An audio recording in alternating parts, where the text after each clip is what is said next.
welcome or welcome back to my YouTube channel. My name is Rachel. If you have never seen my face before, it's really nice to meet you, and if you are returning to my channel, then thank you so much.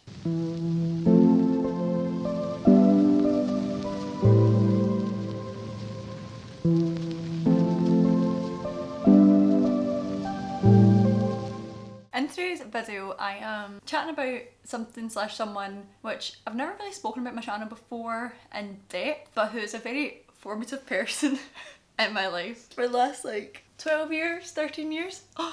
13 years. Now, if you kind of had something niggling when I said the number 13, then you might know who I'm talking about. It's Taylor Swift.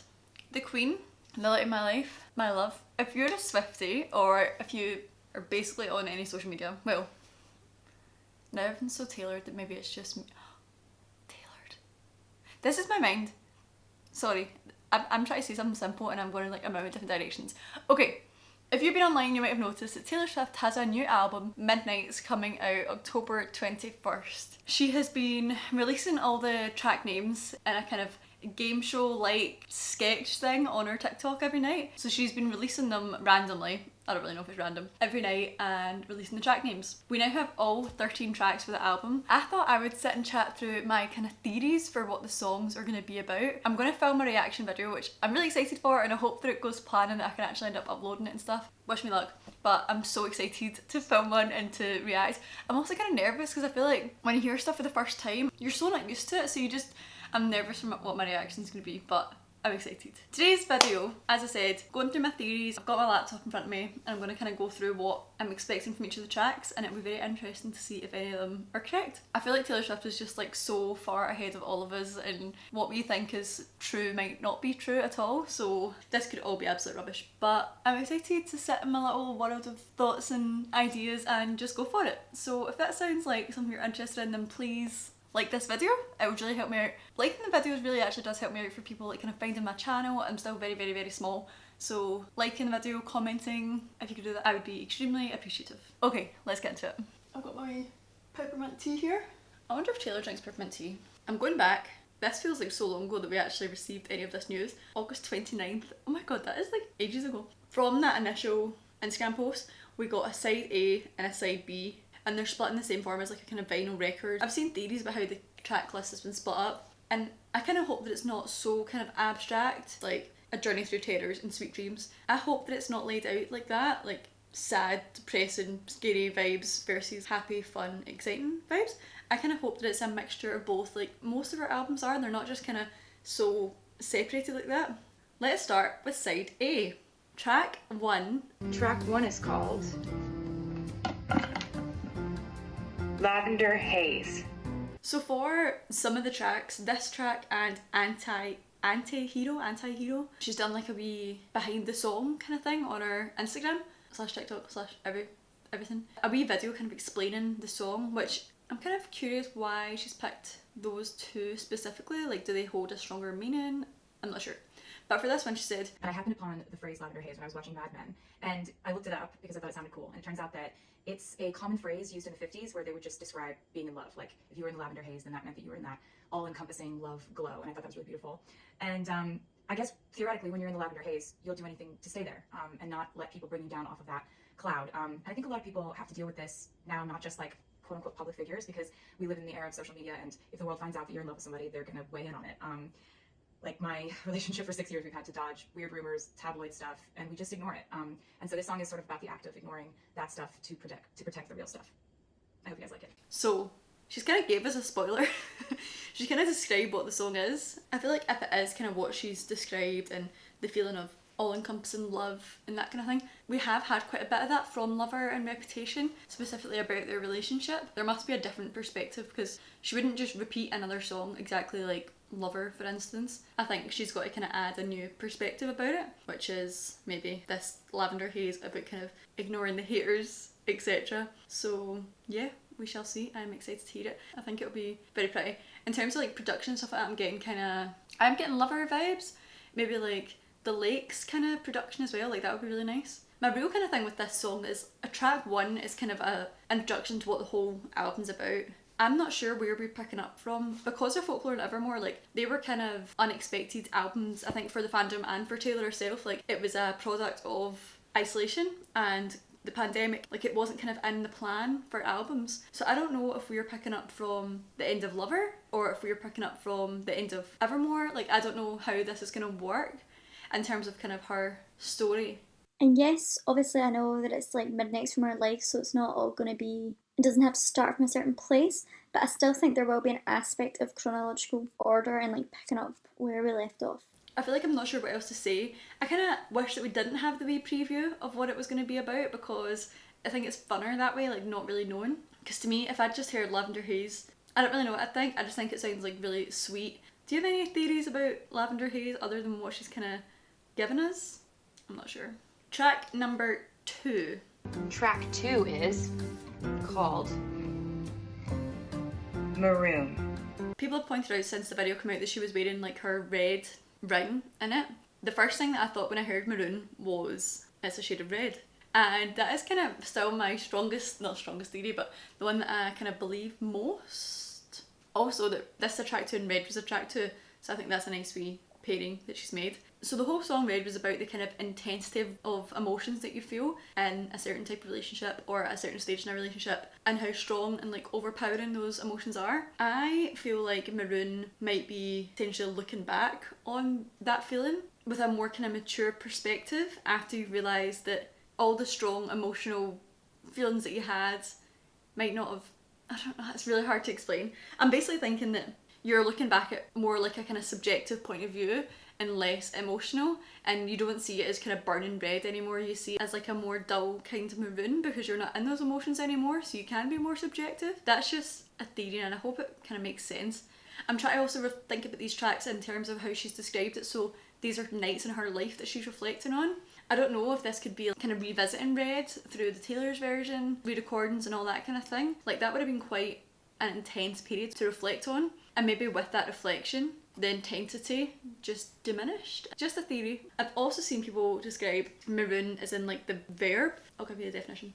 Marooning is the intentional act of abandoning someone in an uninhabited area such as a desert island, or more generally, to be marooned is to be in a place from which one cannot escape. So I think that is like a totally different vibe to the first theory that I had. To be in a place from which someone cannot escape, I think that's probably like a feeling of torment. And I think in relation to kind of midnights and stuff like that, perhaps it's maybe like a negative mental health point of view. You're in this kind of place that you feel like you just cannot get out of and that you're alone in it, and that sounds like an extremely heavy song for a track 2. I had to really look through it to see if there was any kind of themes between track 2s and previous albums, and you've got things like Picture to Burn, 15, Sparks Fly, Red, Blank Space, Endgame, Cool Summer, Cardigan, Champagne Problems. There's no kind of one theme in those songs. Like some of them are absolute bops, some of them are like depressing AF, so that gave me absolutely no information. In terms of Maroon, it could also be feeling kind of so alone because of her stance in the public eye, so she feels like she is really alienated and on her own and that kind of thing, so it might be related to that. It says that Maroon is specifically abandoned. It could also be related to the Scooter Braun and Scott Borchetta drama, where Scott Borchetta essentially abandoned her at her kind of time of need and threw her into the arms of something that she felt like she couldn't really escape from. So it might be in relation to that. What do you think? Okay, next one is... Track 3 is called AntiHero. I never know if I should say that as anti or anti. As a Scottish person, anti-hero, anti-hero. You say like antibiotic. I think I would say anti, but it sounds a bit strange. Anyway, people pointed out that she was holding the phone upside down. This is the other song that she did a wee kind of snippet for and chatted through what it was about. Track 3, AntiHero, is one of my favorite songs I've ever written. I really don't think I've delved this far into my insecurities in this detail before. You know, I struggle a lot with the idea that, you know, my life has become unmanageably sized, and that I, you know, not to sound too dark, but like I just struggle with the idea of like not feeling like a person. Like, don't feel bad for me, you don't need to. But, you know, this song really is a real guided tour throughout all the, you know, things I tend to hate about myself. We all hate things about ourselves. And it's all of those aspects of the things we dislike and like about ourselves that we have to come to terms with if we're going to, like, be this person. So, yeah, I like AntiHero a lot because I think it's really honest. Now, people were kind of like shook over this because she's saying she doesn't feel like she's ever kind of delved this far into her insecurities before and she's been extremely vulnerable. That kind of territory is normally not only safe for track 5, but track 5s is normally the place where you totally hone in on that kind of song. So for it to be a track 3 is Interesting. Again, she's kind of given us the tea on what the song's going to be about. I think people have said like mirror ball vibes, The Archer. Now I am like a mirror ball lover. Like I love that song to death. The Archer, people say is like the similar vibe. I'm not in The Archer. I'm just not. Like I sing it, I know the words, enjoy the song, but it's not one that I obsess over. So I kind of hope it's not that kind of vibe. Mirror ball, however, I've seen people saying like this is for like the Nothing New, Mirror Ball, The Archer girlies. So we shall see. Maybe it is. I don't know. I don't know what the phone, holding the phone upside down could mean. Because that one and Vigilante shit, she also holds the phone upside down. People theorise that it could have been maybe a collab song. But she's already said what song is going to be a collab. So I think that's probably not going to be true. What do you think about the holding the phone upside down? I think this will be really good. Very emotional. I think it is unusual that she has kind of opened herself up so much and been like, this is about me, because in the last 2 albums, obviously anything that was potentially more personal could have been kind of paraded under the guise of it was a story, or it was inspired from a story, or it was inspired from a novel, or it was fictional, that kind of thing. But she's literally been like, this is about me and my insecurities and everything I hate about myself. So I think that's like so brave to do. I also saw someone kind of describing anti-hero as like anti-opposite hero. The opposite hero is a villain, so perhaps seeing herself as a villain, because she's saying it's about her. I can't imagine how she would kind of see herself as a villain, but I thought that was just something interesting to mention. I just kind of had a thought in relation to this, potentially going down the route of how she's always had to be a role model and maybe not seen herself as a role model and try to break out of that, so feeling like she wasn't really being a role model / hero. Don't know, maybe I'm spiraling, but potentially. Next up is Track 4 is called Snow on the Beach, featuring Lana Del Rey. Actually, I hate to admit, but I've not listened to Lana Del Rey since Ultraviolence. Is that true? I've seen people very excited about this because I know that I think Lana's one of the only artists that's up there with Taylor in terms of lyricism and songwriting. So I think both of them together is a force to be reckoned with. The title, Snow on the Beach, I feel like they're both clearly like kind of, it's almost like antithesis, like two opposing things that you don't expect to see together. Snow on a beach. Working in the theme of like midnights, I really struggle to think about what that would be about. I've kind of wrote my thoughts for each of the song, and this one's like got one line and that's it, because I really am struggling with this one. I literally don't know.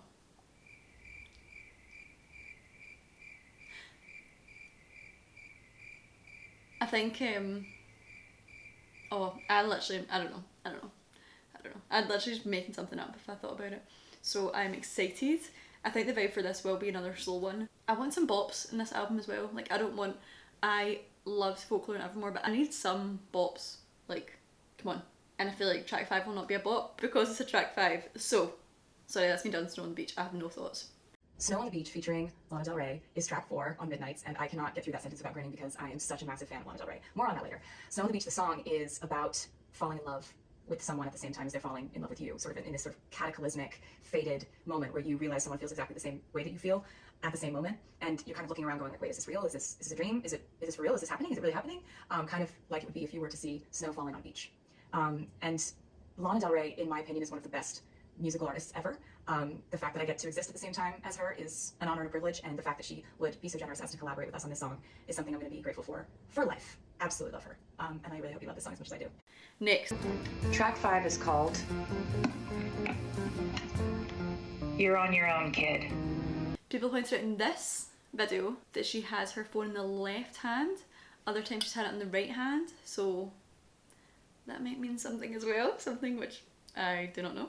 As I mentioned before, track 5 is notorious for being the most vulnerable song on the album. From other albums you've got Cold As You, White Horse, Dear John, All Too Well, All You Had to Do Was Stay, Delicate, The Archer, My Tears Ricochet, and what is it off of Evermore? Tolerate It. Yeah, Tolerate It. So yes, all quite emotive songs with kind of a lot of vulnerability behind them and openness and just giving the listener a kind of insight. With that said, You're On Your Own, Kid. As soon as I heard that, I'm kind of thinking of like so many different times in her life which she could have been writing this from the perspective of. It's worth bearing in mind that she said this during her NYU doctorate acceptance speech. She was like, I'll actually just insert it. The scary news is, you're on your own now. But the cool news is, you're on your own now. She kind of put two different spins on it, so she was like, this is the bad news and this is the good news, so you're on your own, but you're also on your own, so you can kind of do whatever you want. So I'm wondering if this will be a similar vibe, like perhaps maybe the verses in the chorus will all be like the dark sides of being on your own and realising that it's just you that you can kind of rely on, and then maybe the bridge is like the positive side of that and what you've learned from like being on your own. I think that could be quite nice and quite inspiring. It could be related to so many things. When she moved out for the first time from like her family home, maybe when she moved to like New York for the first time, when the whole kind of scooter and Scott thing again, like when she was dropped from that and she realised that she was literally on her own and she was having to kind of start from fresh. I don't know, there's so many possibilities. I'm trying to think of things that haven't been described in previous albums, like what is new information that she could be providing, or did someone say that to her? I don't know, there's so many potentials. It sounds like quite a fatherly thing to say, or like a male kind of thing to say. You're on your own kid, like kid, describing someone like that. I feel like a woman wouldn't really put it like that, you're on your own kid. See if this is from the perspective of her catastrophising our situation with her mum, kind of letting those thoughts go out of control, and maybe something's also happened that we don't know about with her mum. Her mum's got a cancer diagnosis and we don't really know much about it as far as I'm aware, so I hope it's not that side of things, because that would really be so depressing, but it's a potential. The last track on side A of Midnight's. Track 6 is called Midnight Rain. We have the word midnight coming up. It's very exciting. I've seen a lot of people on initial impression thinking like, oh my god, this is going to be the most depressing song, midnight rain, just sitting in your feels hearing the rain outside, but I kind of think it could be such a mixture of things. I think it could be related to that, like feeling in a dark place and hearing the rain outside and just like kind of going further and into that dark place. But I think it could also be like a feeling of comfort, hearing the rain outside, but you're cozy and comfy in your home with people that you love, and maybe like a kind of gratitude surrounding that. Or it also gives me like major fearless and speak now, like dancing in the rain, walking home with your friends at midnight and it starts raining, like all that kind of thing. I think it could be an absolute bop. Like, I don't know, it's reminding me of like sparks fly, fearless, that kind of vibe. I googled Taylor Swift and rain, right, because I was interested. The amount of songs in Fearless that Taylor says rain in is actually crazy. She has a few in debut, loads in Fearless, a few in Speak Now, and then it kind of like teeters out as you go on. There's only like 1 or 2 mentions like per album, but in Fearless you have 8 mentions. I know it's also a long album, but like so is Red and it mentions it once. I think looking at these, it is positives and negatives. Like the rain isn't always a metaphor for like, oh my god, it's raining. Did I just manifest that? It's like pouring rain. That's crazy. Anyway, see, like right now I feel cozy because I'm inside, so it's giving me like good vibes. I kind of wonder if it's gonna be good vibes. I think it's important to be like, she's not always referred to it as a negative thing. It has been a nice thing and like a nice memory. Fearless, the kind of whole imagery, it's like there's a smell off the pavement because of the rain, and it's like remembering nights like that. So I wonder if it is going to be about a night like that, or maybe it's just a pure depressive episode in the rain. I don't know, we'll have to wait and see. But I think it sounds like, because it's the end of the first side, I think it'll be a belter no matter what. So I'm very excited. I think that one is going to be so good, and I'll be upset if it's not. It's just like, gives me like sparkly energy, dancing my best dress Fearless, and I don't know why, but Midnight Rain, it reminds me of like the Speak Now and Fearless tours when it rains and she's just like dancing. That is what it makes me think of. It gives me good vibes, it doesn't give me depressing vibes. Either way, I'm sure I'm gonna love it. We are now on side B. This is very exciting. Track 7. Track 7 is called Question. The first thing I thought of was I Heart question mark, because it's got a question mark in it, but I don't think Taylor's come back to that vibe. I got I heart question mark written on the back of my hand. That wee country twang, I feel like she's not really going there. Question. It's another one that doesn't conjure up a lot in my mind. I'm kind of thinking of maybe questioning racing thoughts, just questioning everything, potentially questioning a relationship, questioning your life choices, questioning your life plans. I don't know, there's so many kind of iterations that are possible with the word question, so it's another one that I'm kind of drawing a blank on, so I hope you enjoyed my analysis because that's it. That's really all I've got. Next one, track 8. Track 8. Vigilante shit. Vigilante shit. Taylor has put an expletive in a title unheard of. It is unheard of. Obviously she's been explicit since like Reputation or Lover, but to have the word shit in the actual title, girl, you go girl. This is another one, she holds the phone upside down, so don't know what that means. The definition of vigilante: a member of a self-appointed group of citizens who undertake law enforcement in their community without legal authority, typically because the legal agencies are thought to be inadequate. I really get no body, no crime from this for obvious reasons. That is like a genuine crime, and vigilantes are normally fighting crime but maybe committing crime in the process. I think this is going to be a song about putting the world to rights, and I'm kind of here for it, but I hope it's not done in like a super petty way. I hope it's done in like a satisfying way. I don't know how to explain it. She's taking the matters into her own hands. She's been like, you know what, fuck this, no one else is doing anything about this, I'm just gonna talk on this. So I don't know what that could be. I would love it if it was like a kind of diss track about men and like the kind of predator men that she's dealt with in the past. John Mayer, she's coming for you.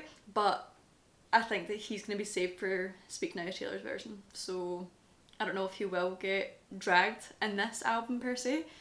Jake Gyllenhaal's just been through it, so I don't think she would have it in her to kind of bring that up again. But I don't know, obviously you've got the whole Scooter and Scott thing again. Is it related to that? Has she been like, you are awful and this is why? People have also pointed out Scooter Braun did a very timely podcast episode. Was it a podcast or an interview? And basically he's kind of trying to put his side of things across in the Taylor's version situation. And I'm just like, interesting timing. I wonder if someone's got word that something kind of unflattering is going to be mentioned about him and he's trying to get his bit in before it happens. Potentially this song, potentially any of the other songs, who knows, but vigilante shit. The name is reminiscent of Reputation and Like What You Made Me Do. I would like to kind of steer away from the Reputation vibe in this album. Don't come for me if you're a Reputation stan. I just really hope that I just don't want it to be Reputation Part 2 kind of thing. But maybe this song will be like an ode to that. I don't really know. It's very exciting though. The fact that she's sworn in a song title, I think she means business. So let's see where we go with that. Track 9. Track 9 is called Bejeweled. I think that is such a gorgeous title. I just think Bejeweled is giving Enchanted, it's giving... what's it giving? Mainly Enchanted. Like What You Made Me Do music video. Her whole outfit for the or was it the Grammys? Where she announced it. She was bejeweled AF. And this is another one that I don't really have any thoughts. Bejeweled. It's also given kind of Mirrorball, but that's not for the content of Mirrorball, but more the imagery. I think it sounds like a cute song, and maybe it's about, similar to Lavender Haze, about the feeling of being in their relationship and that they feel bejeweled and kind of in this... I am not good with my words like Taylor, as you can see. I just get myself in this kind of circle of like what am I trying to say. I just think it sounds like a cutesy song, and I hope it's nice, and I hope it's a happy song and not... I can't see how Bejeweled would be a negative song, but yeah, I think it'll be cute. Okay, track 10. Track 10 is called Labyrinth. Another definition for you here. A labyrinth is a complicated irregular network of passages or paths in which it is difficult to find one's way. I've seen people describe labyrinth like a maze, but they actually have different definitions. So the difference between mazes and labyrinths is that labyrinths have a single continuous path which leads to its centre, and as long as you keep going forward you'll get there eventually. Mazes have multiple paths which branch off and will not necessarily lead to the centre. So that kind of definition, the second one that I described there, really reminds me of Invisible String. Like everything you're doing. She's mentioned fate a lot, and all the kind of Midnight's Mayhem, it's been like, I'm leaving it up to fate, fate, fate. She uses the word fate a lot, and I think it's because she has a kind of obsession with fate and feels like she owes a lot to fate. And I think this song might be something about that. I don't know if it'll be a nice type of labyrinth, as in the way that Invisible String is. Like, it's the most kind of beautiful depiction of the way that you can leave things up to fate and that kind of thing. Labyrinth suggests it is, as it says, it's complicated, irregular. Maybe it's not to do with their lovely relationship. I think it might be more to do with something negative in her life, that it was always going to end up going one way. Or maybe it could be all the negative parts in order to get to the nice part of a relationship. I don't know. To me, this sounds more like how she described Lavender Haze by saying, try to kind of see past the negatives to get to the positive. That sounds like more of a description of this Labyrinth to me, but maybe I'm just thinking too much into it. Track 11. Track 11 is called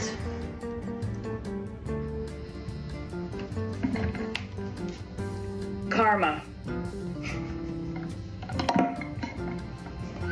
I know all the Karma girlies are living. They're like, we're right, we're so right, we've always been right. I'm on the fence.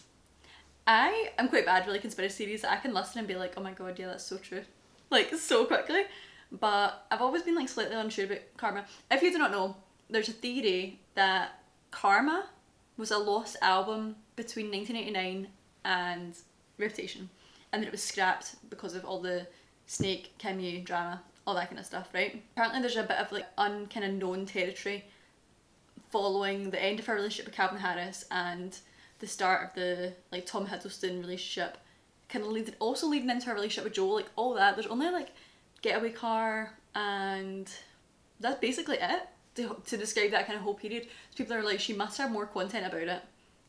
Did she write an album and it was scrapped? People theorise that it's named Karma because of the Man music video hinted toward Karma, where she was like peeing up against the wall dressed as the man in the video, and it had all her album titles and Karma was written there. People were like, why would that be a thing if it was never an album? Also in her Vogue interviews, she said karma is real is one of the responses, and I've never kind of saw that as concrete evidence, because I think that is just a phrase. Like, I think people just live by that. I also think in light of the Reputation era, karma is not something that opposes that. Like, Reputation is about karma, and it's about her trying to put her side of the story out and kind of showing that people are being like really shady to her and like trying to bring karma upon them. So I never understood how karma would be a different thing to Reputation, because they feel quite similar to me. That's my thoughts. But anyway, I kind of wonder if, I think quite a lot of people have been saying this, but if she's seen all the hype around karma and was like, do you know what? I am missing information from that time, and maybe this is a song about that time, or this is just could be a song about karma in general, kind of similar to Vigilante shit, like. But I don't think this is a mission that Karma the album is real. I don't know. What do you think? I do wonder if it is kind of similar to that period of time. But in my mind, that's not about karma. If we're missing that period of time with Calvin Harris, with Tom Hiddleston, that kind of thing, I feel like there's nothing in there that she really wants karma. Maybe Calvin Harris, because I think he was a bit of a dick, but karma I think is more related to the Kimmy situation. That's where she would want bad karma to be thrust upon someone. So I just don't know if the timelines mix up with the theory. I don't really know. If you're a karma believer, comment down below and give me some more evidence, because I'm here for it. I will listen and be open. The next track is number 12. Track 12 is called Sweet Nothing. When I heard this, I initially thought of Sweet Nothing by Florence and the Machine, and I was like singing it like, you're giving me such sweet nothing. And it's about getting nothing in return kind of thing for your love, I believe. And I was like, hold on a minute. That song is Calvin Harris's song. It is featuring Florence and the Machine, but it's Calvin Harris's song. The fact she's released the song with the same title as one of his songs, is it a bit of a power play? Oh my god, it's such a thing. You've obviously got Daylight, Harry Styles and Taylor Swift. Now you've got Sweet Nothing, Calvin Harris and Taylor Swift. Who else is she went out with that writes songs? John Mayer? Is she gonna bring out a song that matches his title? Anyway, I wonder if it is about that. I watched the Swiftologist, I'll include his channel there, and he went to the secret session for Reputation, and he said that Taylor described the relationship with Calvin Harris as something that she could not claw her way out of, which is a bit of a burn. And I wonder if it's potentially related to that. I think it is a bit of a coincidence not to be related to him at all. And I know there was a whole thing about her not thanking him or mentioning him in her acceptance speech for one of her Grammys. And like, it could be that, the fact that she was giving him Sweet Nothing or he was giving her Sweet Nothing.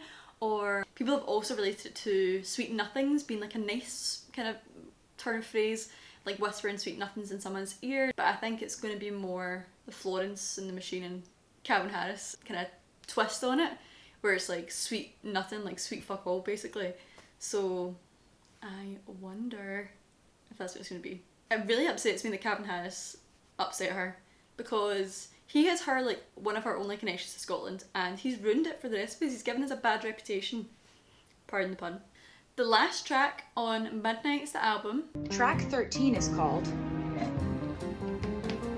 Mastermind.